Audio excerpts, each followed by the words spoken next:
Pohon ini menjuntai, berduri tajam, berbuah lebat, berdiri kokoh di halaman rumah Nek Tino. Di halaman rumah warga, hampir semua warga menanamnya. Bahkan tumbuh merimbun sendirinya di petak-petak tanah, di ruas-ruas jalan. Karenanya pulau ini disebut Pulau Bidara, pulau dihuni para penyuka buah bidara, pulau yang tumbuh berimbun-rimbun pohon bidara, berbagai jenis, lonjong, bulat, pepat, semua ada, beraneka rasa, manis, kecut, dan yang berkolaborasi dari keduanya. Meski berbeda, semua sama-sama berduri, tajam, agak melengkung. Kulit pasti dibuat sobek jika tertikam duri tajamnya. Makanya, karena berduri, pohon ini juga menjadi alasan lain banyak warga menyukainya. Ranting-rantingnya dibuat pagar agar maling mengurungkan niat jahatnya. Apalagi maling, domba pun akan mikir 1000 kali untuk menerobosnya.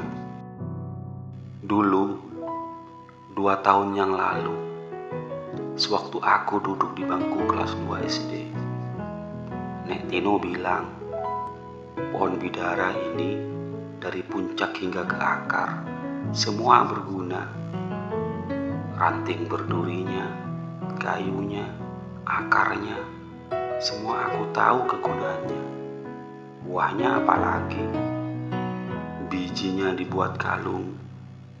Membuatnya sungguh mudah, tinggal dilubangi paku, digetok pelan-pelan, dipasangi benang, kalung biji bidara siap menggantung di leher.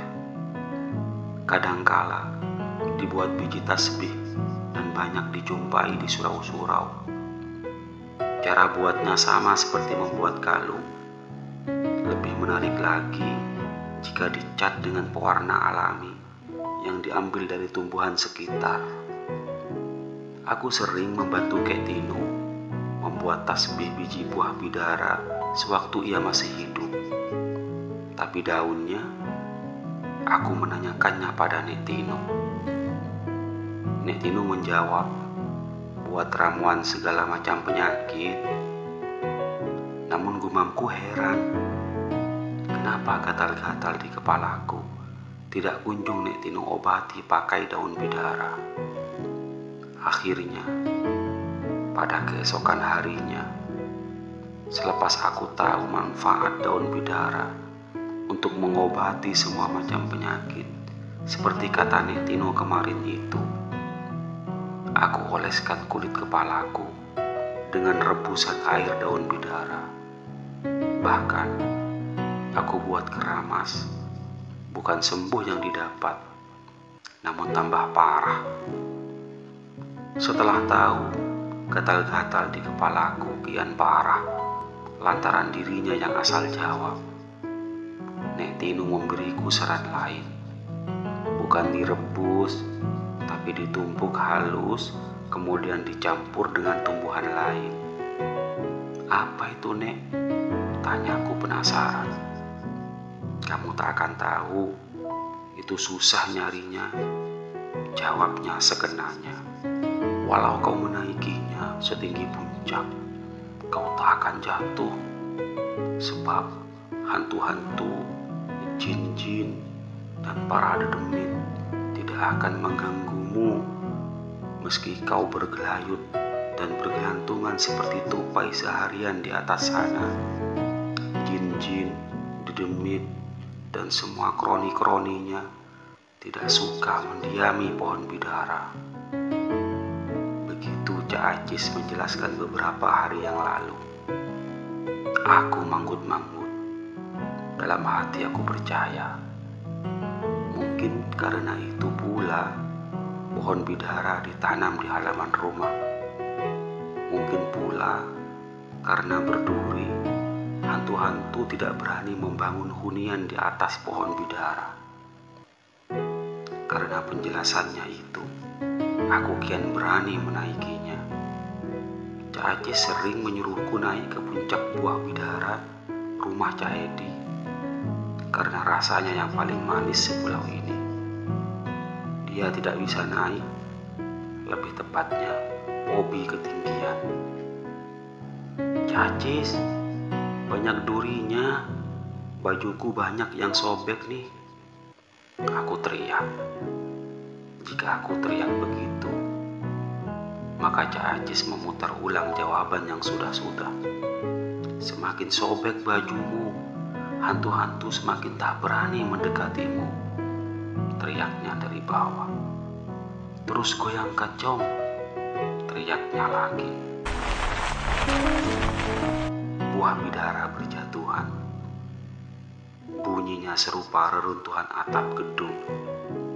Cak Acis tersenyum, menyeringai, sedikit nyengir, memunguti buah bidara yang berjatuhan di atas tanah itu satu persatu. Ditaruhnya dalam kresek, kemudian meninggalkan aku sendiri. Ia pergi, menjauh tanpa permisi. Selalu begitu. Hari ini Cak Edi datang. Ia pasti membenang. Mengapa daun bidaranya banyak menyampah di halaman rumahnya? Padahal tak ada ribut angin. Ia mendongeng. Kali ini ia tahu mengendusnya. Bahkan pelakunya tertangkap basah. Daun dan potongan kecil ranting pohon bidara yang berserakan di halaman rumahnya yang kemarin-kemarin itu, akulah penyebabnya. Akulah ulahnya. Sebelumnya tidak mengetahuinya, sebab aku keburu turun dan pergi sebelum ia datang. Abah dan Umi Cak Edi berpisah. Abahnya ke negeri jiran dan uminya ke Arab Saudi. Sama-sama jadi TKI. Ia tinggal di rumah saudara uminya. Rumahnya ditinggal, tak berpenghuni. Hanya sewaktu-waktu saja ia menengoknya. Kadang mendiaminya barang sebentar, tatkala hatinya dirundung kangen akan belayan sang umi. Abahnya sudah ia hapus dari pikirannya, dari memori hidupnya, lantaran kepalang kasar dan selalu menyakitinya. Bahkan ketika bertengkar dengan istrinya, sehari sebelum terjadi perceraian, ia melakukan percobaan pembunuhan. Cak Edi sewaktu berusia 3 tahun nyaris menjadi korban. Untung dilerai dan digagalkan oleh warga. Cerita ini tidak sulit bagi Cak Edi mengetahuinya, sebab banyak warga yang melihatnya, menyaksikannya. Air mata Cak Edi menetes pelan bila diputar ulang cerita ini. "Hei, siapa di atas? Turun!" teriak Cak Edi kencang, memekik. Diambillah balok kayu. Balok kayu benar-benar tergenggam erat di tangan kanannya. Kanan kirinya mengepal kencang. Dirinya geram.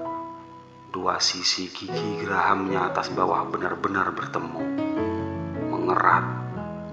Wajahnya merah padam, marah. Aku Cak Edi." Suaraku terbata, gemetar. Aku Cak, kacau." Lanjutku getir. "Kamu Cong, kenapa naik?" tanyanya. Geramnya mulai padam. Bahkan wajahnya nampak biasa setelah mengetahui bahwa di atas sana adalah aku. Ditatapnya sekilas, seperti tak ada amukan di wajahnya yang siap membuatku celaka. Iya Cak, jawabku pendek. "Kenapa naik pohon bidara siang-siang panas gini?" tanyanya mengulang. Cak Acis yang nyuruh," Aku membela diri. Semua kejujuran ini aku lontarkan dengan nada getir agar Cak Acis yang dipersalahkan. Ya sudah, turun. Hati-hati, perintahnya. Aku cepat-cepat turun dengan napas ngus-ngusan. Aku menghela napas pendek. Sesampainya di bawah, aku pura-pura membersihkan daun-daun yang menyampah berserakan. 1-2 lembar daun aku pungut, pura-pura. Seketika, waktu seolah diam, hening. Lalu, kalau kamu jatuh gimana? Caidi memulai lagi. Kepalanya mendongak cepat. Nampak di lehernya bekas sayatan pisau tumpul ulah abahnya dulu. Cong, siang-siang gini di atas pohon banyak hantunya. Ia menakutiku. Ia pernah mengibuliku, menyuruhku mencuri uang milik Niktino buat membeli jimat palsunya agar aku terhindar dari hantu-hantu jahat. Tatkala aku pulang dari surau, menembus kegelapan sehabis Isya. Aku percaya begitu saja. Aku tak berdaya bila yang mengatakannya orang-orang yang lebih tua usianya dariku. Apalagi seusia Cak Edi dan Cak Acis. Katanya Cak Acis tak ada hantu di atas pohon bidara. Jin, hantu, dedemit tak suka mendiami pohon bidara. Jawabku menirukan ucapan Cak Acis. Itu akal-akalannya saja. Sebab dia suka sekali memamah buah bidara, kemudian menyesap sarinya dan membuang sepahnya. Emang begitu cara memakannya? Kataku menimpali perkataan Cak Edi. Cuman Acis yang begitu, jawabnya. Buah bidara itu buah kesukaan Acis, favorit. Lanjutnya, sesekali matanya melotot, serupa kucing yang hendak menyergap mangsa. Jadi, yang benar ada hantunya? Tanyaku menegaskan. Iya, jawabnya pendek. Bahkan banyak, lanjutnya. Aku bingung. Alam kian hari menampakkan raut wajahnya yang tak mampu diterka. Seiring tangan-tangan manusia makin lama makin tak ramah. Musim terus berganti. Cuaca dan siklus masa silih berubah.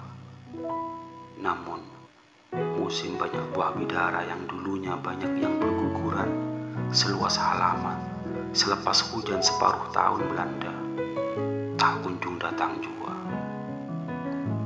Buah bidara yang bergelantungan serupa lampion kota, warna-warni, kini jarang ditemui. Tak hanya itu, selera warga penyuka buah bidara turut sirna seiring pagar ranting berdurinya berubah wujud menjadi tembok berlapis keramik. Nasib Pulau Bidara tinggal sebatas sebutan belaka. Tanahnya ditanami gedung-gedung tembok bermuka masam. Pohon bidara turut sirna atas nama kemajuan. Batangnya yang menjuntai sekarang lunglai. Ranting dan durinya yang merandu menjilati genteng bernasib genting. Buah dan daunnya yang lebat habis terbabat. Ia nyaris sirna, hampir punah. Tak ada halaman rumah yang masih mempertahankan batangnya yang berdiri mengangkang, tegak menjuntai, mengakar, mencengkeram tanah. Yang ada hanya batang-batang ringkih bidara yang telah dianggap semak belukar. Tanpa perhatian, ia tak lagi berbuah, apalagi berbuah cinta dan menjadi saksi akan kisah kecilku yang syarat elegi. Menjadi batang teduh tatkala aku dikibuli kawan-kawan yang lebih tua saat bermain kelereng di bawahnya. Menjadi rongga pernapasan tatkala kemarau menyengat kulit legamku saat menerbangkan layang-layang. menjadi secari kisah tentang Nek Tino dan Kek Tino menjalani hari-harinya di gubuk sederhananya, atau barangkali menjadi lorong waktu yang mengulang kenangan pahit Caedi. Kini hantu-hantu, jin-jin, didengin, dan para kroni-kroninya benar-benar tak lagi takut. Semua bersarang dalam rumah-rumah warga dengan beraninya, bahkan merasuk